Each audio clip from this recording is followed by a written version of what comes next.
மற்றொரு அண்மைச் செய்தி.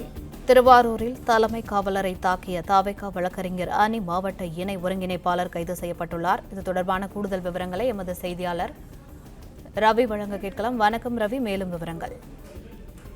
வணக்கம். திருவாரூர் நகரத்திற்குட்பட்ட அழகிரி நகர் பகுதியைச் சேர்ந்தவர் வழக்கறிஞர் ராஜேஷ்.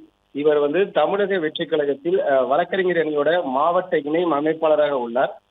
இவர் திருவாரூரில் உள்ள நீதிமன்ற வளாகத்துக்கு சென்ற நிலையில அங்கு போலீசார் வாகனங்கள் நிறுத்துமிடம் அருகே தனது இருசக்கர வாகனத்தை நிறுத்திச் சென்றுள்ளார். அப்போது அருகில் இருந்த போலீஸ் வாகனத்தில் அமர்ந்திருந்த தலைமை காவலர் வினோத் என்பவரிடம் அந்த ஜீப் அருகே இறந்து கிடந்த நாய் ஒன்றினை அப்புறப்படுத்த சொல்லி வழக்கறிஞர் ராஜேஷ் கூறியுள்ளார். அதற்கு தலைமை காவலர் வினோத் இது எனது வேலை இல்லை என தெரிவித்துள்ளார். இது தொடர்பாக இருவருக்கும் இடையே கடுமையான வாக்குவாதம் என்பது ஏற்பட்டுள்ளது.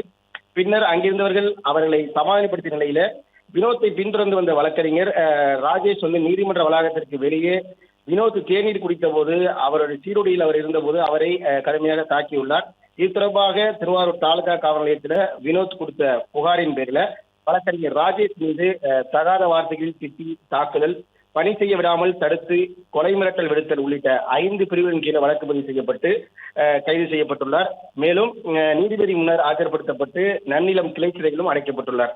நீதிமன்ற வளாகத்தில் வழக்கறிஞர் மற்றும் காவலருக்கு இடையே ஏற்பட்ட இந்த மோதல் சம்பவம் என்பது திருவாரூரில் பரபரப்பை ஏற்படுத்தியுள்ளது. பிளே ஸ்டோர் மற்றும் ஆப் ஸ்டோரில் இருந்து பாலிமர் செயலியை QR கோடு மூலம் பதிவிறக்கம் செய்யுங்கள். செய்திகளை உடனுக்குடன் பெறுங்கள்.